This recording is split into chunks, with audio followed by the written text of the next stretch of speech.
प्रणाशाय सर्वाभीष्टार्थदायिने। बधाई हैं। मैं आप सभी का हार्दिक स्वागत करता हूं। आज दिनांक 18 मई 2022, दिन बुधवार, विषय जैन धर्म, क्लास नंबर 61। पूर्व क्लास की समरी इस प्रकार है।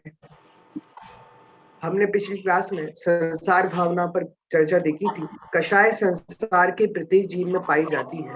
कषाय राग व देश रूप होती है, जिसमें क्रोध व मान देश रूप कषाय है। माया और लोभ राग रूप कषाय है।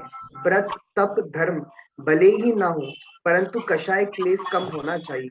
हमें यह ध्यान रखना है कि हमारे निमित्त से किसी जीव का संसार नहीं बढ़े। जिस दिन कषाय क्लेश नहीं बढ़े, उस दिन प्रसन्न होना चाहिए। अनंत भव एक इंद्रिय पर्याय के परिभ्रमण के बाद हमें दो इंद्रिय की पर्याय मिलती है। एक इंद्रिय जीव में कायिक कषाय पाई जाती है। कृष्ण व लीन लिस्या वालों के जल्दी पश्चाताप नहीं होता। संसार में ऐसी कोई जाति व कुल नहीं है जिसमें इस जीव ने अनंत बार जन्म मरण न लिया हो, और कर्मों की लंबी स्थिति कषायों के द्वारा ही बनती है। इस तरह हमने देखा था, हमें संसार भावना में विषय कषायों का चिंतन करना चाहिए और हम किस तरह उनसे बचें यह देखना चाहिए। इस प्रकार हमने पिछली क्लास की समरी देखी। अब मैं महाराज श्री से निवेदन करता हूँ कि वो कक्षा प्रारंभ करें। भाई साहब ऐसा मत बोले, विषय कसायों का चिंतन करना चाहिए। महर्षि बचने का मतलब ये बोला। ऐसी स्टेटमेंट सही करिए ना। जी महाराज। हाँ जी। भावनाएं और भावनाओं के विषय जो जिस प्रकार के जैसे बने हैं, और हम इन विषयों को लेकर के विचार विमर्श कर रहे हैं। मूल कंसेप्ट आप बरोबर ध्यान में रखिए। आश्रम से बचने के लिए संवर का तत्व है। व्याख्या डेफिनेशन ही संवर की ऐसे की जा रही है, आश्रम निरोधो संवरः। जो आश्रम को रोकता है वही संवर है। इस तरह से संवर के अंदर 57 भेद अलग अलग प्रकार के हैं। इन 57 भेदों के अंदर एक विभाग जो है वो 12 भावना, जिसको हम अनुप्रेक्षा कहते हैं, वो अनुप्रेक्षात्मक स्वरूप चिंतन मनन के लिए है। देखिए, एक बात सही है कि मनोयोग से मानसिक कर्मों का बंधन भी काफ़ी ज़्यादा होता है। क्यों होता है, किस कारण से होता है, हम सभी जानते हैं। एक तरफ अगर हम देखें कि कर्म का प्रमाण जो देखने चले, अब एक नंबर पर ये भी है कि आपको कर्म बंधन किसके ज़्यादा हो रहा है। ये है नंबर 1, कायिक कर्म बंधन।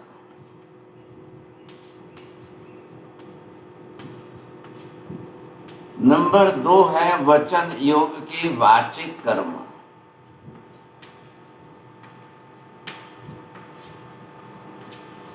ये नंबर 3 पर जो है ये मानसिक कर्म।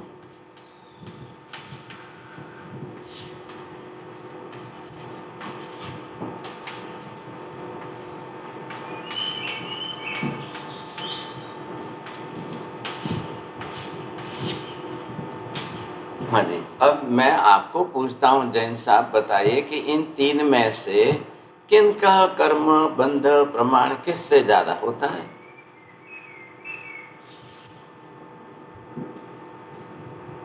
महाराज साहब, मानसिक कर्म जो है बंधन मेरे ख्याल सबसे ज्यादा। जी हाँ। Meena ji, can you understand this point?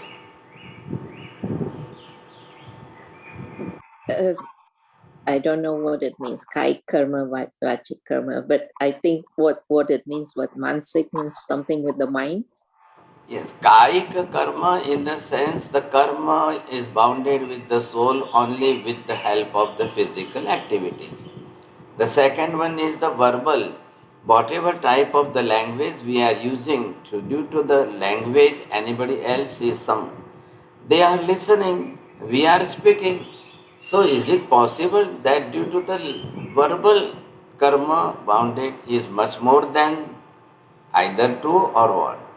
Third one is the mental manasik karma, because of only thinking level.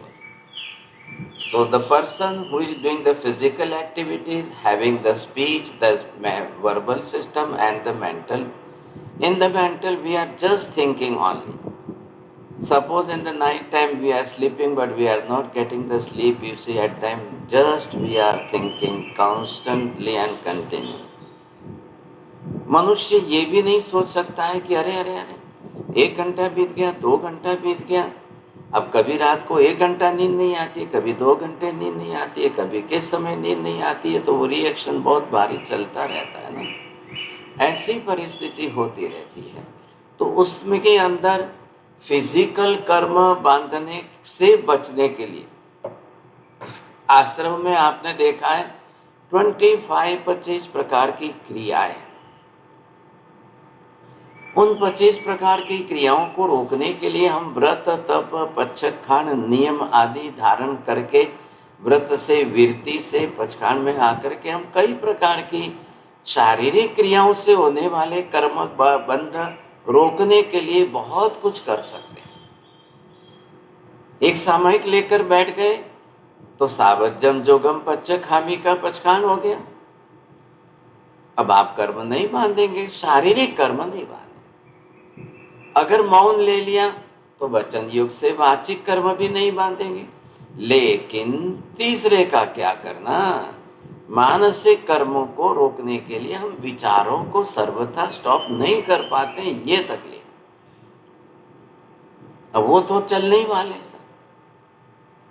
ऐसी स्थिति के अंदर यहाँ पर ये जो 12 भावनाएं बताई जा रही है वो मुख्य रूप से मानसिक कर्म से बचने के लिए।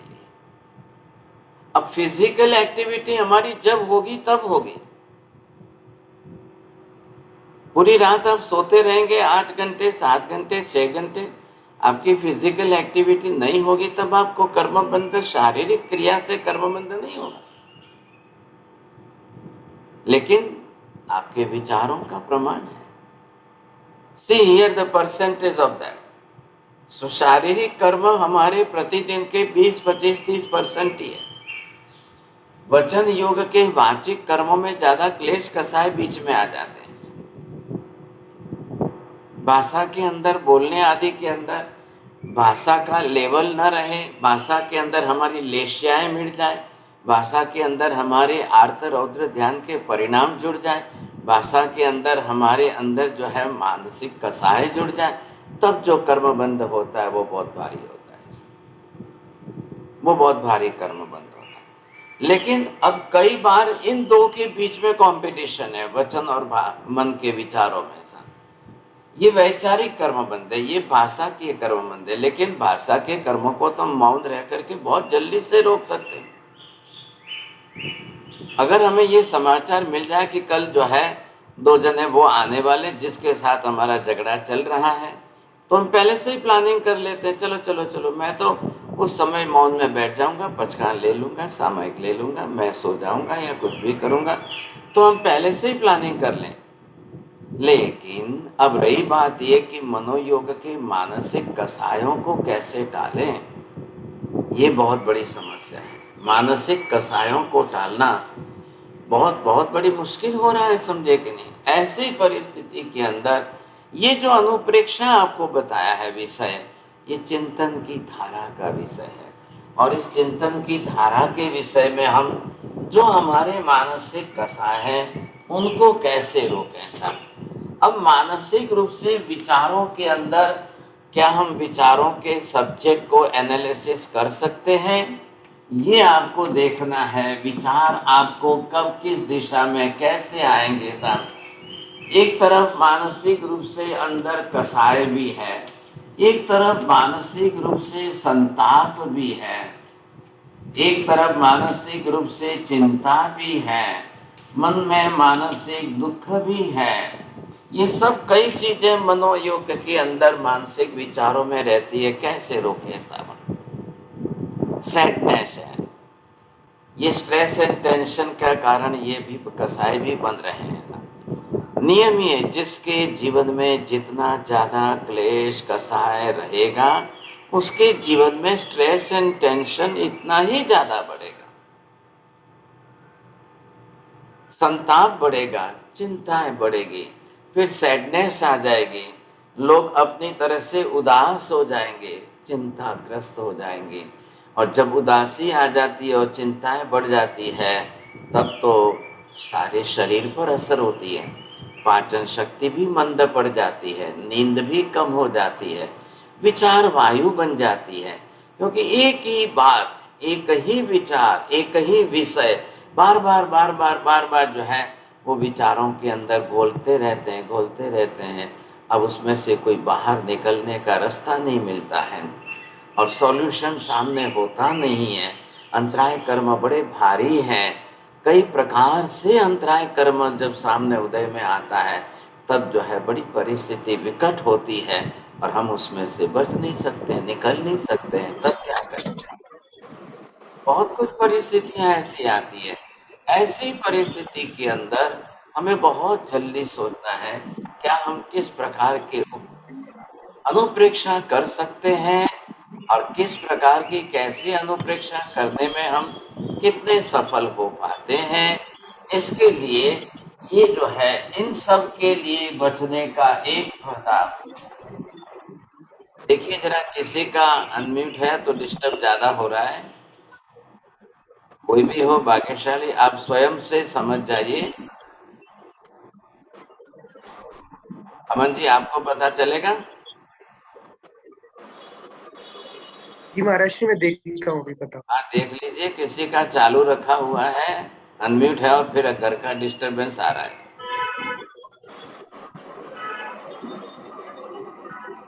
तो ये जो विषय चल रहा है भावना, गैलेक्सी नोट 81, वो अपना अनम्यूट करना है।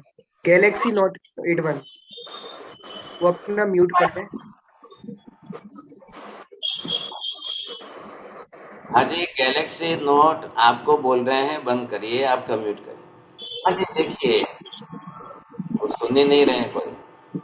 भाव जो है वो भाव हमारे अब भावना में किस तरह से आगे बढ़े, तो ये भाव जो है अब जितने ज़्यादा जिस प्रकार से जैसे जैसे हम घूमते जाएंगे तब जाकर के हमारे ये भावना बनेंगे, नहीं तो भाव भावना नहीं बन पाएंगे साहब, बहुत मुश्किल हो जाएगा सब। ये सुनते नहीं है, किसको बोलना, कैसे बोलना। यहाँ पर हमको ये समझना है कि अब हमारे उस प्रकार के भाव बनेंगे या नहीं बनेंगे। अब ये है आज का एक विषय हम ले रहे हैं कि ये भावना जो है एक ऐसी भावना है, एकत्व भावना।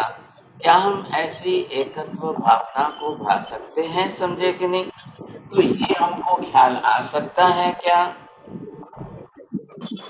अमन जी, आपके पास नहीं है उनका बंद करने के लिए कोई साधन? नहीं महाराज जी, जो होस्ट है उनके पास है।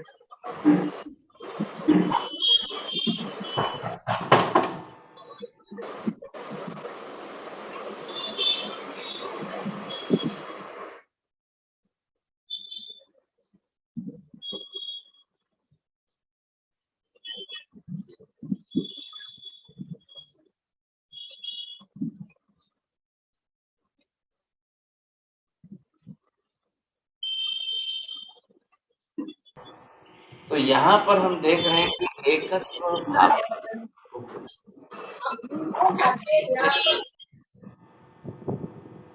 कैसे जो है हम एकत्व भावना का विचार करना है। तो यहाँ पर सीधा शब्द ये है, शास्त्र के अंदर भी बात आई है, ये सीधे आत्मा से बात जुड़ रही है। तो अब आपको ये ख्याल है एगो हम, अब ये एगो हम अहम मतलब ये किसके लिए जोड़ा है? ये है आत्मा के लिए। ये कौन है? मैं एक अकेला हूं। ये शब्द जब आप सुनेंगे तब सबको लगेगा मैं एक अकेला हूं। अब या तो ये चिंतन का भी विषय बन सकता है और या ये चिंता का भी विषय बन सकता है। दोनों बात है कि नहीं है? आप एक तरफ जब तक आध्यात्मिक नहीं बनेंगे, आप तत्व चिंतक नहीं बनेंगे, आप जो है अपने अंदर कोई वैराग्य नहीं लाया है, आप कोई भावना भारती से रखते हो, तो निश्चित समझिए साहब आपको बड़ी समस्या कब आएगी कि मैं अकेला हूँ, मैं अकेला हूँ, मैं अकेला हूँ, मैं अकेला हूँ। ये आपके लिए चिंता का विषय बन जाएगा, तो ये और चिंता कराएगा। ऐसे लोगों को कई बार उदासी आती है, सैडनेस आ जाती है, डिप्रेशन आ जाता है, वो मानसिक डिप्रेशन, चिंता में चले जाते हैं। अरे भाई, चिंता के अंदर, डिप्रेशन के अंदर या तो आप जो है ये लो, भावना का आश्रय लो, अनुप्रेक्षा का लो, चिंतन का लो, लेकिन अब उनको चिंतन संभव नहीं है, चिंता ही सता रही है, चिंता ही सता रही। अब परिस्थितियां बदल नहीं रही है, और बेचारे ऐसे डिप्रेशन वाले लोग या चिंता वाले लोग वो साइकेट्रिस्ट के पास चले जाते हैं। अब साइकेट्रिस्ट के पास सिर्फ उसको नींद की गोली देने के सिवाय दूसरा विकल्प नहीं है उनके पास, कोई ट्रीटमेंट नहीं है, कोई दवाई नहीं है साहब। अब उनके विचारों को रोक कैसे सकते हैं? भूल से भी कभी किसी को साइकेट्रिस्ट के पास तो जाना ही नहीं चाहिए, नहीं तो और मेमोरी लॉस होगा, क्योंकि जो केमिकल बेस्ड मेडिसिन इस प्रकार की है वो आपके लिए और ज़्यादा नुकसान करेगी, आपको नींद में ले जाएगी, मेमोरी लॉस होगा, डलनेस आ जाएगी, और फिर जो है साल भर हो गया, 2 साल हो गए, 3 साल हो गए, मैं भी देख रहा हूँ, लोगों को देख रहा हूँ 1-1 साल से, 2-2 साल से साइकेट्रिस्ट की दवाई ले रहे हैं। मैंने कहा और कितने साल लोगे, और कितने साल लेते रहोगे? ये क्या समस्या हो रही है सोचिए। सबसे अच्छा है मेडिटेशन करना है, सबसे अच्छा है भावनाओं का चिंतन करना है, लेकिन इसका ज्ञान भी तो होना चाहिए ना। तकलीफ ये है, अब ये ज्ञान अगर नहीं है तो हमारे लिए ये अनुप्रेक्षा बहुत मुश्किल हो जाएगी, बहुत मुश्किल हो जाएगी। हम कैसे कर पाएंगे सोचिए। तो आज हमको यहाँ पर ये जो अनुप्रेक्षा है, 12 अनुप्रेक्षा चल रही है, 12 भावनाओं के अंदर एकत्व भावना।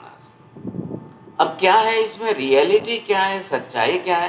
भाई जीवात्मा अकेली आई है संसार में, अकेली जाने वाली है, कोई किसी का नहीं होता है, कौन किसके साथ आता है, कौन किसके साथ जाता है। ये परिस्थिति हम चिंतन करने लग जाए, समझे कि नहीं, तब तो आत्मा को ख्याल आएगा, नहीं तो नहीं आएगा। और आज की तो वर्तमान परिस्थितियां तो इतनी बदलती जा रही है, अब क्या बोले उसको, बदलती जा रही है कि बिगड़ती जा रही है, ये भी समझ में नहीं आ रहा है। So many youngster persons, they are totally, they don't want to marry, you see. अब उनकी एज, लड़कियों की एज उम्र 30 ईयर्स हो रही है, 35 ईयर्स हो रही है, they don't want to marry. और फिर जो है समाज के अंदर 10-20 लोगों का या ऐसे लोगों का जब उनका डाइवोर्स देख लेते हैं तो उनकी मेंटली और डिस्टर्ब हो जाती है कि नहीं नहीं नहीं, हमको तो कुछ नहीं।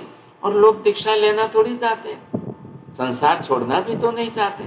अब अंतर में वैराग्य भी तो नहीं है ना, ज्ञान दशा भी जागृत नहीं है, केवल चिंता चिंता चिंता।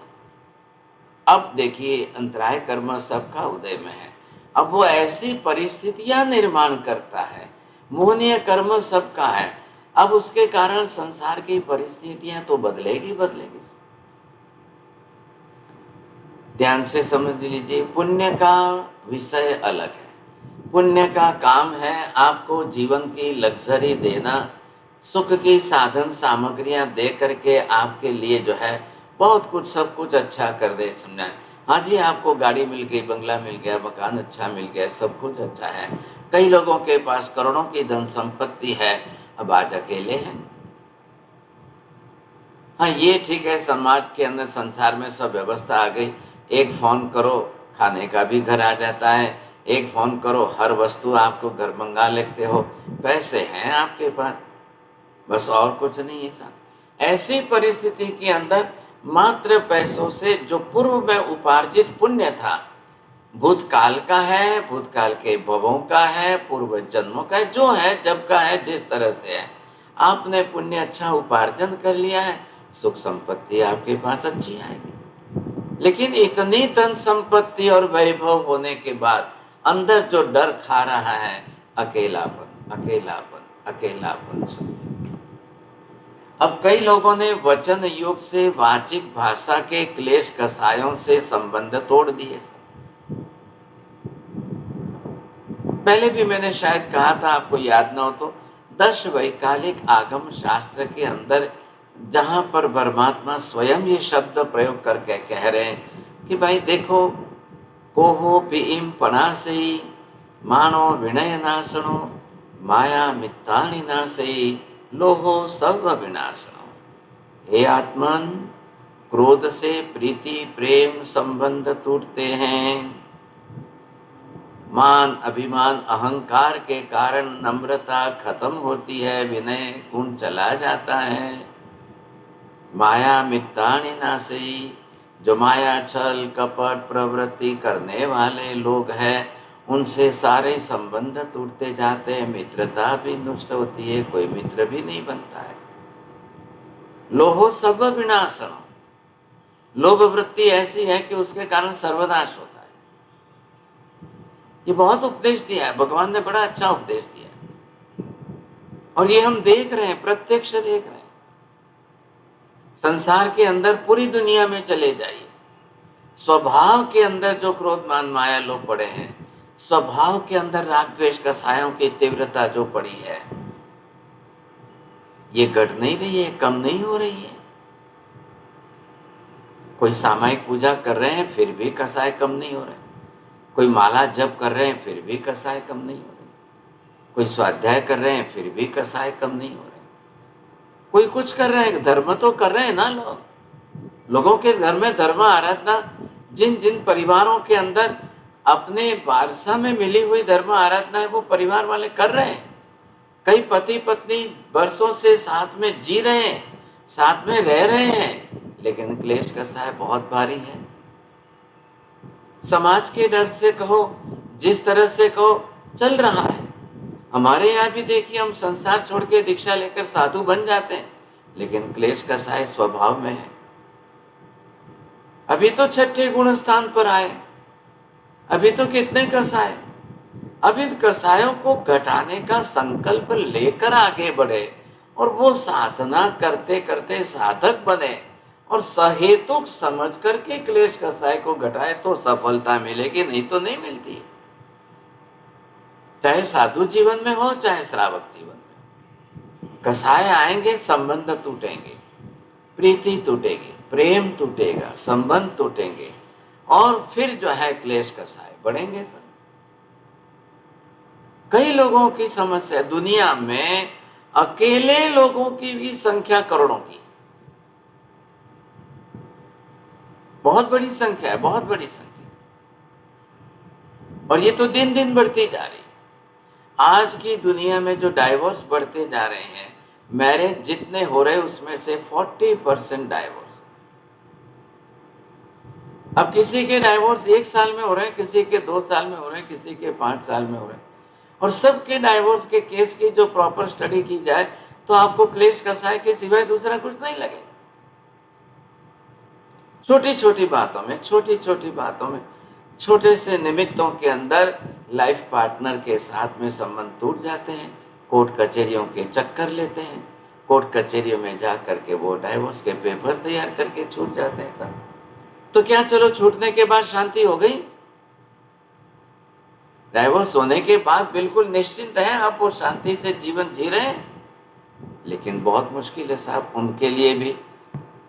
अब वो भी बोलते हैं साहब, डाइवोर्स होने के बाद भी साइकेट्रिस्ट के चक्कर चल, उसके बाद भी डॉक्टरों की दवाइयाँ, क्या हो रहा है कुछ समझ में ही नहीं आ रहा है। और देखिए, एक बार की है पंचम काल का कलयुग तो है, लेकिन ये नहीं कि कलयुग सारा हमको ही असर कर रहा है, ऐसा तो नहीं है। कई लोगों को चिंताएं सताती है, जो अकेले रहते हैं, हाँ उनकी पुण्याई काफी अच्छी है, परिश्रमी जीवन अच्छा है, पैसे कमा लेते हैं, सुख संपत्ति उनके पास, साधन सामग्रियां विपुल है, फिर भी अकेलेपन की चिंता उनको खा रही है। ऐसे लोगों को यहाँ से अनित्य एकत्व भावना जो है ये कैसे चिंतन करना है, ये सीख लें तो उनको उनका अकेलापन आध्यात्मिक जीवन में ले जाएगा, धार्मिक जीवन बना लेगा, चिंताओं में परेशान नहीं होने देगा, स्ट्रेस और टेंशन में जिंदगी तो नहीं बीतेगी, कम से कम ये तो फायदा है। लेकिन ये आना तो बहुत मुश्किल है, लाना भी बहुत मुश्किल है। तो हमको यहाँ पर शास्त्रकार भगवान कह रहे हैं, एगो हम नथि में कोई ना हम अन्न सकसई एवं अधीन मनसो अप्पाण मनुषा सही। मैं एक अकेला आत्मा हूँ, मैं अकेला ही संसार में आया हूँ, मैं अकेला ही संसार छोड़कर जाने वाला हूँ। मेरा कोई नहीं है, कोई नहीं है, मैं भी किसी का नहीं। ये तो संसार के सारे संबंध तो स्वार्थ के है ना। हर किसी का संबंध जो है वो स्वार्थ से बना हुआ है। जब तक उनका स्वार्थ पूरा होता है वहां तक वो आपका संबंध दे देंगे, साथ दे देंगे। जैसे उनका स्वार्थ पूरा हो गया तब क्या करेंगे? इतिहास में आप जाइए, भूतकाल के इतिहास में ऐसे सैकड़ों एग्जाम्पल आपको मिलेंगे। इतनी अमाप रिद्धि सिद्धि सुख संपत्ति समृद्धि होते हुए भी ये अकेलापन जो उनको इतना सता रहा है, इतना सता रहा है, इतनी चिंता हो रही, इतनी चिंता हो रही है कि वो अपनी मृत्यु को भी सामने देखते हुए चिंताग्रस्त होते हैं। न तो जीवन सुधार पाते हैं, न जन्म सुधार पाते हैं, न मृत्यु सुधार पाते हैं, न बदल पाते हैं। कुछ भी नहीं उनसे हो रहा है। बहुत बड़ी समस्या है। अब जीवन जीना कैसे? इतिहास की बात करूं मैं आपको, मुगल बादशाहों के अंदर आपने भी नाम सुना होगा गजनवी का। लुटेरा था, विदेश से भारत की धरती पर आए, यहां आकर के खूब युद्ध किए, लड़ाइयां की, लूटफाट की। सोमनाथ का मंदिर भी लूटा था, आपको मालूम है? भारत के ऊपर मुगल बादशाहों ने करीब करीब 700-800 बरस तक राज किया है। बहुत इतिहास जो है अब देखे नहीं जाए। चलो वो जो किया उसने, अब उसको ये मालूम था कि हिंदुओं के मंदिरों में, जैनों के मंदिर में सोना चांदी हीरा मोती धन संपत्ति बहुत ज़्यादा है, बहुत विपुल प्रमाण में। तो सोमनाथ के मंदिर को लूटा, फिर ऐसे तो कई सैकड़ों मंदिर लूटे। लूट लूट करके धन संपत्ति खूब ले गया, जहां से मिली जितनी मिली ले गया। हिंदुस्तान के राजाओं के अंदर एकता नहीं थी। हिंदुस्तान के अंदर उस समय के छोटे छोटे सूबा राज्य जो थे, गणराज्य, उन सब ने मिल करके सामना नहीं किया। और ऐसी स्थिति के अंदर हिंदुस्तान से अमाप संपत्ति लूट कर गया। मैं उसकी बात नहीं कर रहा हूं, वो जो है हिंदुस्तान के अंदर इन आक्रांताओं ने, इन आतताइयों ने आकर के जो लूट मचाई और युद्ध किया और खून की नदियां बहाई, साहब, लाखों लोगों को मारा काटा, ये सब कुछ किया। अय्याशी वाले लोग थे, व्यसनी लोग थे। अय्याशी उनका मुख्य उद्देश्य था। और ऐसी स्थिति में गजनवी बीमार पड़ गया। बीमार पड़ गया, मृत्यु की नौबत सामने आ गई। दुनिया भर के सब वैद्य हकीमों को बुला करके उसने कहा, मैं जितना मांगो उतनी सारी संपत्ति देने को तैयार हूँ, बस मेरे को आप रोग मुक्त कर दो। मैं इस रोग से बचना चाहता हूँ और मैं मरना नहीं चाहता हूँ। ऐसे अहंकारी दुनिया में बहुत हुए। सिकंदर भी उसी में था, मरना नहीं चाहता था, अमाप धन संपत्ति लूटता रहा। हुआ ये परिस्थिति बिल्कुल उल्टी हुई। इतनी धन संपत्ति उसके पास, इधर देखो तो हीरा मोती, इधर देखो तो सोना चांदी, इधर देखो तो धन संपत्ति कोई बेहिसाब थी। उसने अपने मंत्री को बुलाया, उसको कहा, भैया कितनी धन संपत्ति है, एक काम करो ना, एक बड़े खुले मैदान के अंदर एक बार मेरी सारी धन संपत्ति का प्रदर्शन लगा दो। इतना प्रदर्शन लगाओ सब चीज, और मैं एक बार देखना चाहता हूं, मैं देख लूं कि कितनी धन संपत्ति मेरे पास है, मैं देख करके राजी हो जाऊं साहब। देखिए, जिनके पास धर्म नहीं है, जिनके पास चिंतन नहीं है, जिनके पास तत्व नहीं है, ऐसे लोगों की क्या दशा होती है, आप ये कोशिश करिए समझने की। लगा दी सब मंत्री ने, बड़े मैदान के अंदर, खुले के अंदर चारों तरफ पहरा लगा करके उसने जो है संपत्ति सारी लगा दी सब। आइए साहब देखते रहिए, आइए साहब। और गजनवी उस समय अपनी सारी संपत्ति को देखने के लिए राजी हुआ। एक दिन देखता रहा, 2 दिन देखता रहा, 3 दिन देखता रहा, और फिर अपने मंत्री को कहता है, भैया और क्या बाकी रह गया है, और कुछ बाकी रह गया है क्या, और कितना बाकी रह गया? वो बोलता है अब बाकी तो हाथी घोड़े हैं, खड़े कर देता हूं मैं। सेना खड़ी कर दी, सब कुछ देख लिया। अब उसके पास देखने जितनी शक्ति नहीं है, वो बीमार इस स्थिति के अंदर है कि वो उठकर खड़े आकर देख नहीं सकता है, और वो कह रहा है भैया मेरी संपत्ति लुटाओ लेकिन मुझे रोग से बचाओ, मुझे मृत्यु के मुख से बचाओ। अब करना कैसे? जब मृत्यु आती है सामने तो अच्छे अच्छों के जो है होश उड़ जाते हैं। सोचिए, मरना कोई नहीं चाहता है, बस बात ये है, परिस्थिति ऐसी है। लेकिन उसको भास तो हो गया अब मेरी मौत तो निश्चित है, अब मुझे कोई बचा नहीं पा रहा है साहब। मृत्यु से बचाना बहुत मुश्किल है।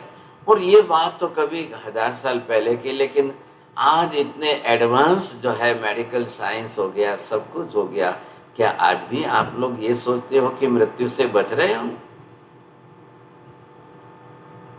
कौन बच रहा है सोचिए आप। आज भी दुनिया चाहे कितनी एडवांस हो जाए, मृत्यु को तो हरा नहीं पाएंगे, ये बात तो निश्चित लग रही है सर। ऐसी स्थिति के अंदर अब गजनवी ने कहा कि भैया मैं अब तो है देख भी नहीं पा रहा हूं, देख नहीं पा रहा हूं। उसने मंत्री से पूछा आप मेरे साथ में इसमें से क्या क्या भेजोगे? उसको मालूम तो है, ये उसने बुलाया उसको, आप मेरे साथ में क्या क्या दोगे, मैं क्या क्या लेकर जाऊंगा? तो उसके मंत्री ने कहा कि आपके बाप दादाओं को पूछ लो कि आपके पहले होने वाले दादा परदादा लोग जितने थे वो क्या ले गए, कौन ले गया, कितना ले गए, कितने ले गए, पूछो आप। किसको पूछने जाऊं? कब्र के अंदर खोदकर किसको पूछूं, क्या क्या करूं? तो उसने कहा मंत्री जी देखो देखो, वो भले ले गए नहीं ले गए, लेकिन मैंने तो इतनी संपत्ति लाई है ना, तो दुनिया खाली मेरे को क्या समझेगी? लोग खाली मेरे को लुटेरा कहेंगे, और क्या कहेंगे समझे? मंत्री ने तो हाँ कह दिया, बिल्कुल बात तो सही है, आपने जो किया है वही तो कहेंगे, जो किया है वही कहेंगे। अब उसके मृत्यु के समय उसका हिसाब करे तो कौन करे? आप खाली संपत्ति गिन रहे हो, इतना हीरा, इतना मोती, इतने सोने चांदी, इतने गहने, इतने अशरफियां, इतना खाली ये गिन रहे हो? आप गिनो ना, आपने किए हुए पाप भी तो गिनो। आपने कितने लोगों को तलवार से काटा है, कितने लोगों के सिर धड़ से उठा दिया आपने, उड़ा दिए। करो हिसाब तो करो अपना। लेकिन अब ये कहने की हिम्मत किसकी है? यही हाल सिकंदर के थे। लेकिन क्या है हिंदुस्तान की कमजोरी की, हमारी एजुकेशन पॉलिसी कमजोर थी। हमको पहले से जो है यही पढ़ाया गया, सिखाया गया, Sikandar the great, Sikandar the great, और ये सब ऐसे पढ़ा करके क्या मुस्लिम की, मुस्लिम मुगलों की जो है सारी हमारे ऊपर ऐसी बातें बैठा दी। क्या हालत हुआ था उसके? यही हालत सिकंदर का था। इतनी बार आकर के पूरी दुनिया को लूटने के बाद भी मृत्यु ने जब अच्छा सबक सिखाया, ध्यान रखिए कोई ऊपर वाला नहीं आता है किसी को सबक सिखाने, मौत से बड़ा दूसरा कोई नहीं है भाई साहब। मृत्यु जब आती है तो अच्छे अच्छों को जो है दिन में तारे दिखा देती है। तो ये तो होना ही है। शास्त्र क्या कह रहे हैं, केवल ही भगवान ने क्या कहा है, मृत्यु अवश्यम भावी है। दुनिया का कोई चमरबंदी चक्रवर्ती मृत्यु को नहीं टाल सका है। और ये ऐसे आक्रांता लोग, आतताई लोग, लुटेरे लोग, खूनी हत्यारे लोग जो दुनिया में हजारों लाखों को मारकर खून की नदियां बहा दी, तो उनकी तो नरक गति के सिवाय तो दूसरी कोई गति नहीं है, कोई संभावना ही नहीं है। बिना नरक के जाएंगे कहाँ ये? अब मिथ्यात्व के अहंकार में बोलने वाले बहुत हैं। नहीं नहीं नहीं नहीं, नरक वरक कुछ नहीं है, नहीं नहीं स्वर्ग नरक कुछ नहीं है, नहीं नहीं सब नरक वरक जो है इस धरती पर ही, और कहीं कुछ नहीं है, ऐसे बोलने वाले तो बहुत हैं। लेकिन उससे क्या होता है? उससे क्या होने वाला? हमारे बोलने मात्र से नरक नहीं है, स्वर्ग नहीं, बोलने से कुछ नहीं होता है। ये बात तो निश्चित है कि मृत्यु होनी अवश्यम भावी है, मृत्यु होने के बाद आत्मा शरीर छोड़कर जाती है, ये निश्चित बात है।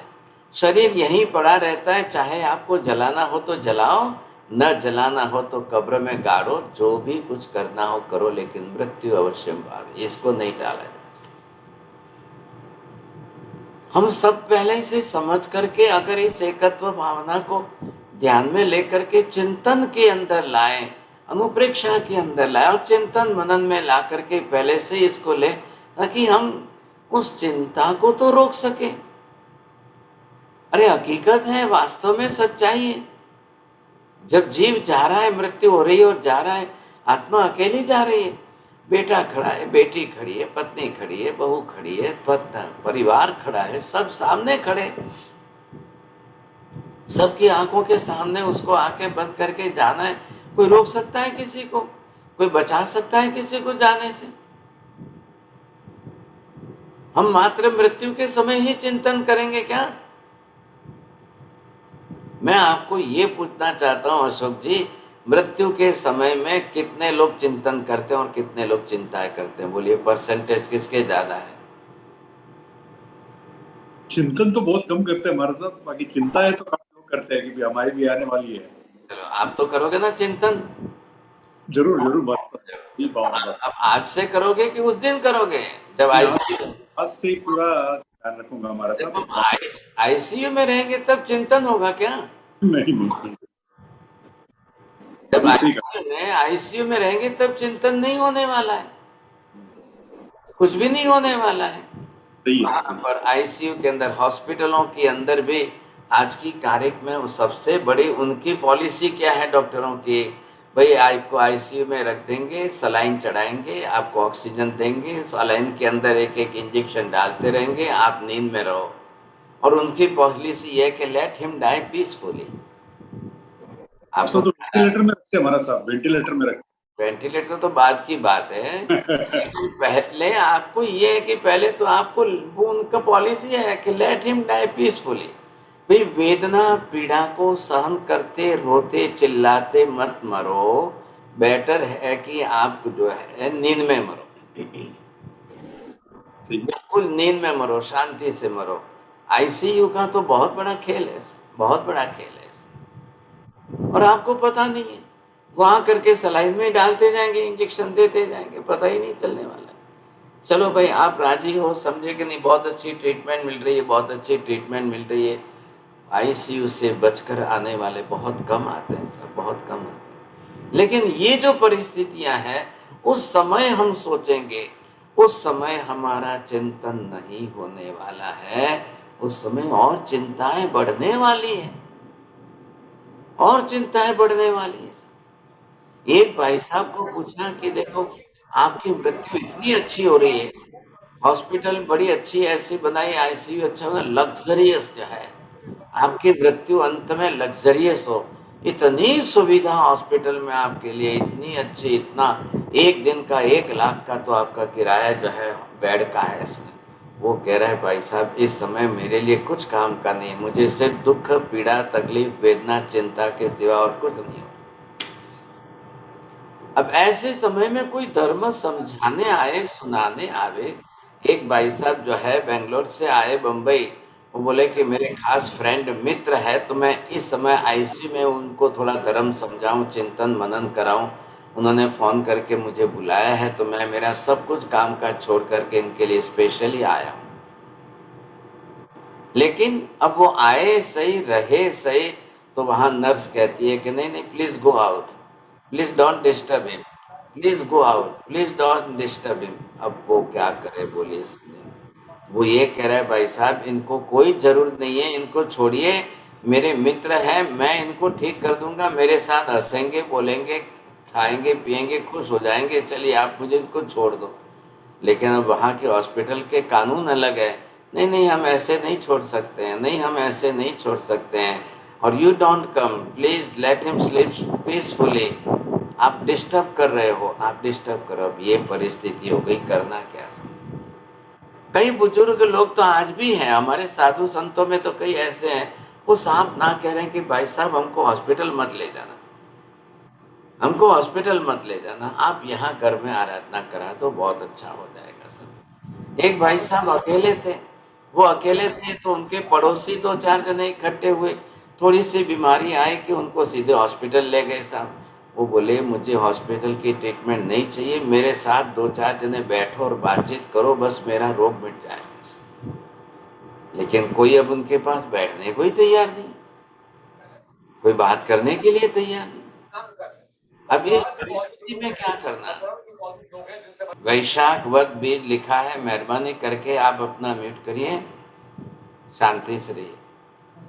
ये वैशाख वद दूध वाला बंदा, अब कोई बैठते ही नहीं, देखते ही नहीं होते, ऐसे क्या कर रहे। तो यहाँ पर हम जो समझ रहे हैं कि किस तरह से लोगों को कितनी अशांति होती है साहब। तो पहली देखिए महावीर स्वामी ने बहुत बड़ा उपकार किया हमको, एक तो श्रावक को सामायिक प्रतिदिन दिए, जप ध्यान साधना प्रतिदिन दिया, ध्यान करना प्रतिदिन। चलो वो तो क्रियात्मक लोग कर लेते हैं, सामायिक भी करते हैं, लेकिन सामायिक में भी अनुप्रेक्षाओं का आश्रय लेकर के बैठकर चिंतन करो तो बहुत बड़ी बात है। लेकिन नहीं कर पाते लोग, नहीं कर पाते हैं, तो एक नियमबद्ध होने के कारण वो सोचते हैं चलो हमारी सामयिक पूरी हो गई, हमारी सामयिक। अरे भाई साहब सामयिक में किया क्या, थोड़ा बहुत चिंतन मनन किया कि नहीं किया, ये जरूरी है।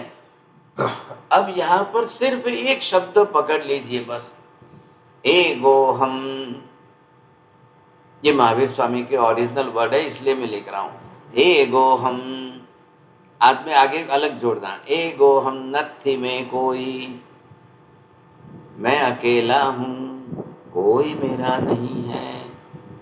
ये तो हमने, हमारी आत्मा ने यहाँ आकर जन्म लेने के बाद सबके साथ हमने संबंध जोड़े हैं ना, संबंध बनाए हैं, और संबंध जोड़कर संबंध बना करके हमने उनको अपना माना है, ये भी हमारा भ्रम है। और फिर इस मोह माया के अंदर हम संबंधों को निभाने, टिकाने, संभालने, चलाने के लिए बहुत कुछ करते हैं, बहुत कुछ करते हैं, और इतना ज्यादा करते हैं कि अपनी आत्मा का भूल जाते हैं। करिए, आप संसार के संबंधों में जितना करना है सब कुछ करना है, करिए। अंदर से आप जागृति बना कर रखिए, कोई मेरा नहीं है, मैं किसी का नहीं हूं भाई, मैं अकेला आया हूं, अकेला जाने वाला। ये जो मुझे समझना है, ये अकेलापन जो मेरा है वो आप पहले देखिए, समझे, नहीं तो मैं भी समझ ही नहीं पाएंगे, ख्याल ही नहीं आएगा, समझे कि नहीं। तो ये हमें पहले सुधारना है। ये प्रतिदिन के अंदर आप जब भी सामयिक लो, बैठो, आप सुबह रात को सोते हो, नींद नहीं आई, 2 मिनट बैठ करके शांति से, एगो हम, हे आत्मन तू अकेला है, अकेले आए संसार में, अकेला ही जाना है, कोई किसी का नहीं है। थोड़ा सा 2 मिनट के लिए भी चिंतन तो करो। हाँ ठीक है, लोग व्यवहार में जाकर किसी को मत बोलिए, अभी घर जाकर के पत्नी को मत बोलिए कि भाई तू मेरी नहीं, मैं तेरा नहीं तो और झगड़ा हो जाएगा, ऐसा नहीं। लेकिन अपने अंतर आत्मा में चिंतन मनन तो करेंगे, अंदर तो वास्तविकता तो समझेंगे, ये भी तो देखना है ना। तो ये पहले समझिए, नहीं तो लोग जो है थोड़ी सी पुण्य प्रकृति ज्यादा उदय में आई और पुण्य के कारण सुख संपत्ति साधन सामग्रियां ज्यादा मिल गई, तो लोग जो है अध्यात्म भाव भूल जाते हैं, एकत्व भावना भूल जाते हैं, चिंतन मनन भूल जाते हैं। अब लोगों के पास सुख साधन सामग्री, आप किसको कहते हैं लग्जरी ज्यादा है, ये लग्जरियस लाइफ ज्यादा, इसका मतलब आपकी सुख संपत्ति ज्यादा हो गई, उसी में आप सुख संपत्ति को भोगने में आप अपने आप को समझ रहे हो, तो ये गलती हो जाएगी भाई साहब। मात्र सुख संपत्ति को भुगतने के लिए ही हमें जीवन पूरा नहीं करना है, और इसी में जीवन पूरा कर दिया तो बहुत बड़ी मुश्किल हो जाएगा, समझे। तो ये पहले देखिए आप, समझे कि नहीं। और ये हमको अगर ख्याल आ जाता है तो बहुत बड़ा काम हो जाएगा। ये जो है चिंतन की एक धारा है, और ऐसी एक चिंतन की धारा जो हमारी चलनी चाहिए कि हम कैसे सोचें, कैसे विचार करें, किस तरह से सोचें। तो ये अगर हमारे को ख्याल आ जाए तो बहुत बड़ी बात है। यहाँ पर ऐसी अलग अलग प्रकार की जो 12 भावनाएं हमको बताई है, ये सारी चिंतन की धारा में जो हमको लिया है। पहले तो हमें एक आदत डालनी है। आदत क्या डालनी है? चिंतन करने की। साहब बढ़िया अच्छा समय कौन सा है? या तो रात को सोने के 10 मिनट पहले, या तो सुबह उठते ही 10-20 मिनट के अंदर। जो मैं अभी ध्यान की बात नहीं कर रहा हूँ, ध्यान का विषय तो बिल्कुल अलग है, लेकिन कम से कम इन भावनाओं को चिंतन में ले। जिसको भी ध्यान सीखना है, जिसको भी ध्यान करना है, उनको सबसे पहले ये विषय लेना चाहिए, 12 भावनाओं की अनुप्रेक्षा, ये इन भावनाओं का चिंतन, ये विषय सबसे पहले सबको लेना चाहिए। धीरे धीरे धीरे धीरे धीरे अगर इन भावनाओं को, इन अनुप्रेक्षा के विषयों को अगर आप घुटने लग जाओगे तो आगे चलते ध्यान करना बहुत आसान हो जाएगा। ध्यान करने के लिए बहुत सरलता बन जाएगी। ये हमको लेना बहुत जरूरी है। हम ये भूल जाते हैं, आज लोगों को सबको ध्यान सीखना है, ध्यान करना है, लेकिन वो ध्यान भी कौन सा करना है, कैसा करना है? बस जिसमें मेंटल रिलैक्सेशन मिले ऐसा ध्यान करना है। वो मानसिक स्वस्थता चाहते हैं।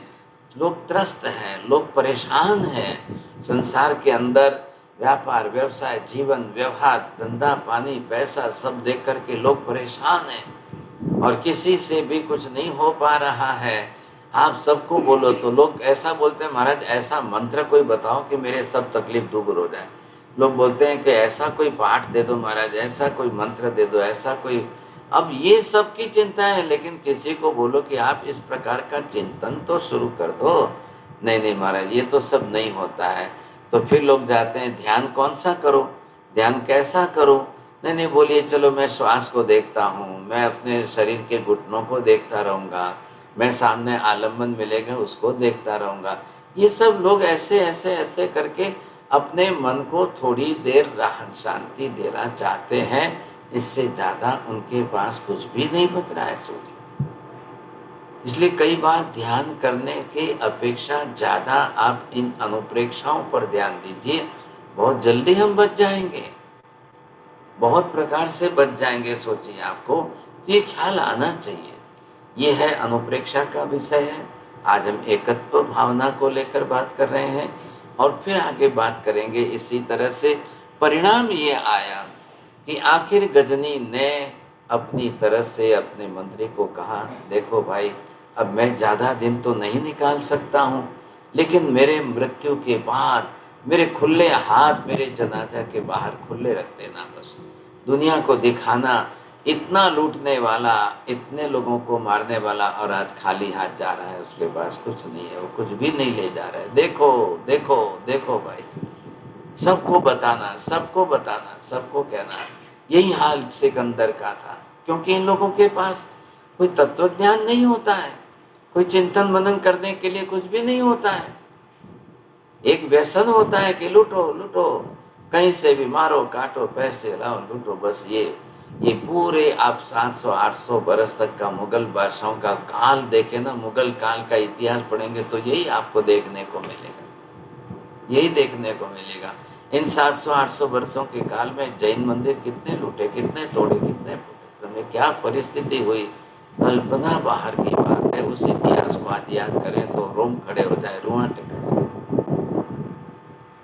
चलिए ठीक है, हम चिंतन मनन करें। इस भावना को मैं आधे और थोड़ा शास्त्र पाठ से थोड़ा सा आपके सामने रखूंगा। कुछ ये बोलिए साहब, जिनको प्रश्न पूछना है। जैन साहब बोलिए। महाराज साहब पुण्य करते हैं तो उनका जो उदय होता है कई बार तो कॉन्ट्रेरी हो गया, क्योंकि अगर पुण्य में फिर हम बह जाते हैं तो वो जो मतलब जो चीज हमें सुविधा मिलती है या उसके अंदर आराम मिलता है, फिर हम दूर से कर्म करने लग जाते हैं। बराबर है। पुण्य उदय होना भी एक किस्म से थोड़ा सा कॉन्ट्रेरी नहीं हुआ? लेकिन पुण्य नहीं होगा, सत्ता में नहीं होगा, खाने पीने को ही नहीं मिलेगा और भारी अशुभ पाप कर्म की प्रवृत्ति रहेंगे, तब क्या करेंगे? बोले उस समय ज्यादा अच्छा रहेगा। पुण्य नहीं होगा, मान लिया, आप पुण्य मत करिए, आप नहीं करो, और पुण्य के बिना आपके पास पाप की प्रवृत्ति का दुख कई सामने ज्यादा है, तब क्या करोगे? सही महाराज। तब क्या होगा? लेकिन आप सोचिए, श्रेणिक महाराजा के पास समाप्त धन संपत्ति का पुण्य था, लोगों के पास धन संपत्ति का पुण्य था, उन्होंने पुण्य का उपयोग भोग उपभोग में नहीं करके त्याग में किया, दान में किया। पुण्य को पचाना भी तो आना चाहिए। हमारे यहाँ कई दानवीर दाता शूरवीर हुए जिन्होंने अपनी संपत्ति का दान किया है, त्याग किया है। सोचिए, आपको पुण्य चिंता कारक बन जाए ऐसा नहीं। अब आइदर और है ना, दो तो चीज है, या तो पुण्य या पाप, या तो शुभ आश्रय या अशुभ आश्रय है। चलो, पुण्य के अंदर आपको चिंता लग रही है कि पुण्य आपका जो उदय में आएगा तो सब दुख बिगाड़ देगा, जब पाप उदय में आएगा तो क्या करेगा? पाप आएगा तो परिस्थिति कैसी होगी उस दिन, तो फिर क्या हालत होने वाली है?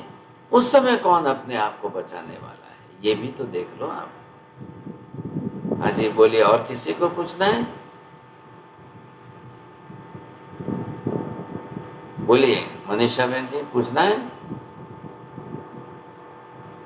महाराज साहब, ज्यादातर मैंने कई लोगों को देखा है कि जिनके पास पैसा बहुत ज्यादा होता है, सारी सुख सुविधाएं हैं, लेकिन वो जो तत्व ज्ञान में अपना दिमाग नहीं लगाते, तो क्या उनका महाराज जी पुण्य इस तरफ क्यों नहीं आता कि उनकी बुद्धि अच्छी हो?